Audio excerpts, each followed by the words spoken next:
중동호흡기 증후군 메르스 확진 환자가 빠른 속도로 증가하고 사망자까지 발생하면서 국민들의 불안감은 커지고 있습니다. 이런 가운데 메르스 감염자로는 처음으로 어제 완치를 한 환자도 나오는 사례도 있는데요. 세계 최초로 메르스 진단 키트를 개발한 분입니다. 고려대학교 약학대학 송대석 교수님을 전화 연결해서 자세한 이야기 나눠보겠습니다. 교수님 안녕하십니까? 예, 안녕하세요. 송대석입니다. 메르스 확산 공포가 점점 가속화하고 있는 양상을 보이고 있는데요. 이미 3차 감염자가 세계 최초로 첫 사망하는 사례도 나왔는데 앞으로 이렇게 된다면 4차, 5차 감염도 좀 간과할 수 없는 거 아닌가 우려의 목소리가 나옵니다. 현재 상황 먼저 어떻게 진단하고 계시는지요?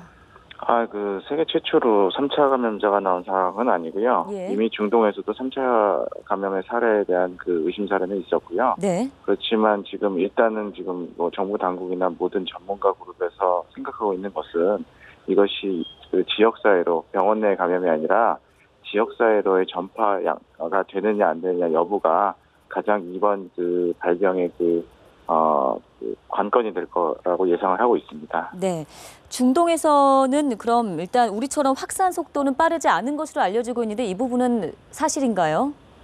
예, 확산 속도는 지금 우리나라가 좀 상당히 빠른 거라고 알려져 있는데요. 예. 그 원인이 좀 특이한 상황, 그러니까 첫 번째 감염자가 있었던 사례에서 보면은 여러 역학적인 사례들이 나오듯이 병원 내에 여러 사람이 몰려 있다거나 이런 좀 특이한 상황 때문에 네. 그리고 특정 병원에서 굉장히 많은 환자가 발생했잖아요. 예. 그런 경우 때문에 사실은 사우디보다는 좀 빠르게 전파되는 것으로 확인이 되고 있습니다. 과거에 6년 전에 2009년 신종플루 유행했을 때요. 사스 신종플루 당시에는 좀 우리나라가 강한 모습을 보였는데 이번에는 완전 비교되는 모습이다라는 평가가 있습니다. 교수님께서 이 부분을 좀 인지를 하고 계실 텐데 이게 지금 발생한 지 좀 됐음에도 치료제에 대한 소식이 아직까지 들려오지 않고 있거든요. 이게 지금 왜 만들어지지 못했는지 아직까지 개발부터 어떻게 해야 되는가 하는가. 이 부분은 어떻게 해야 하나요? 바이러스 자체에 대한 치료제는 그렇게 모든 바이러스가 치료제가 있는 건 아니고요. 네. 치료제가 있는 게 오히려 더 드물 정도입니다. 그래서 바이러스 치료제는 그렇게 일반적인 상황은 아니고 발생한 지 지금 이미 3년 정도밖에 안 됐기 때문에 백신이나 치료제가 나오기에는 너무 물리적으로 짧은 시간이고요.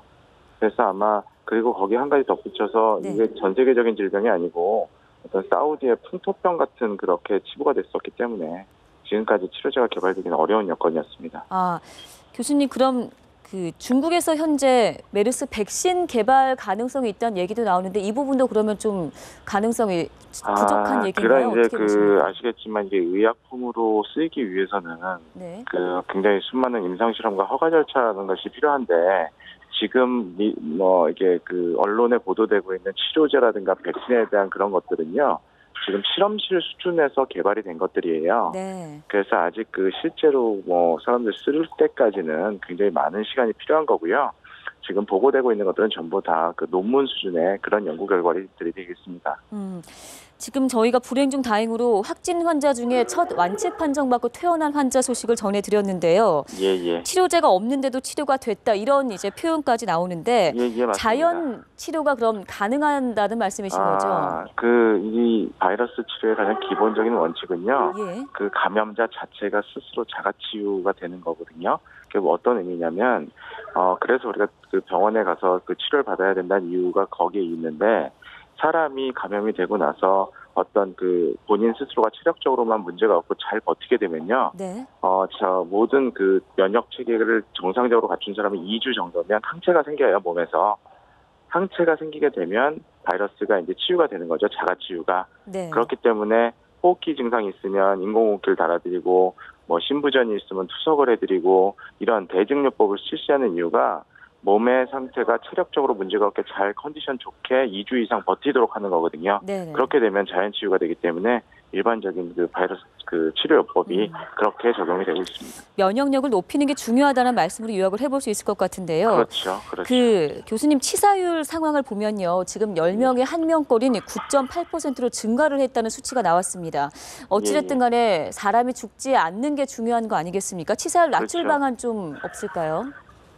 치사율 낮출 방안 지금 좀 전에 대답드린 내용과 맥락을 같이 하는데요.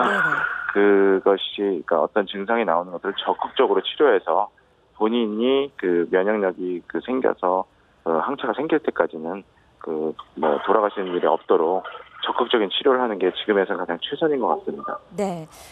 교수님께서 세계 최초로 메르스 진단 키트를 개발하셨잖아요. 예. 네, 현재 이 부분이 지금 바로 병원에서 사용이 가능한 건가요? 지금 저희가 이제 그 바이오노트라는 제조회사 공동 개발을 했었는데, 네. 지금 개발해서 지금 이미 동물용으로는 시판이 돼서 쓰고 있는데요. 인체용으로 적용을 하기 위해서 제조회사 측에서 지금 적극적으로 국내 병원들하고 지금 아마 시급하게 지금 협의가 되고 있는 걸로 알고 있습니다. 네.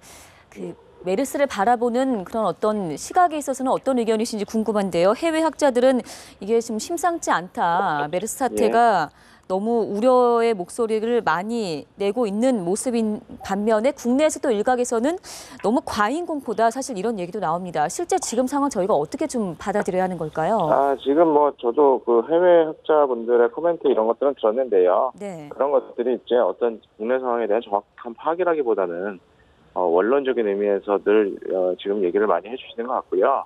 그래서 객관적인 어떤 분석이나 대비책이 필요한데 그 부분은 지금 다음 주부터 제가 알기로는 WHO와 공동으로 어떤 역학조사라든가 이런 게 이루어지기로 되어 있는 걸로 알고 있습니다. 네네. 그래서 좀 더 국제 공조가 돼서 협력을 하면 명확한 어떤 좀 해결책이라든가 역학조사 사항이 나오지 않을까 그렇게 저는 기대를 합니다. 네.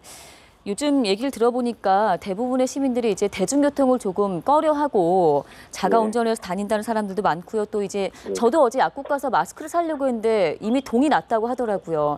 네, 지금 교수님께서 아무래도 명실상부한 메르스 전문가시다 보니까 확산 막기 위해서 좀 알려주시는 예방법, 평소 실천 방법이라면 끝으로 뭐가 있는지 말씀 듣고 마무리하겠습니다.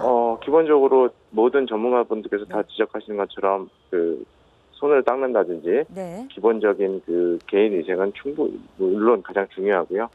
아까도 계속 강조드렸지만 본인 개인의 면역력을 증가시키기 위한 노력들, 면역력을 증가시키기 위해서 어떤 특정한 약을 먹으라는 얘기가 절대 아니고요. 네네. 충분한 수면이나 어떤 정상적인 생활을 유지하시는 거, 거기에 덧붙여서 마스크 사용은 개인 위생뿐만이 아니라 공중보건에 있어서 굉장히 도움이 되는 그런 방법이 되겠습니다. 그래서 적극 추천하는 것입니다. 네, 알겠습니다.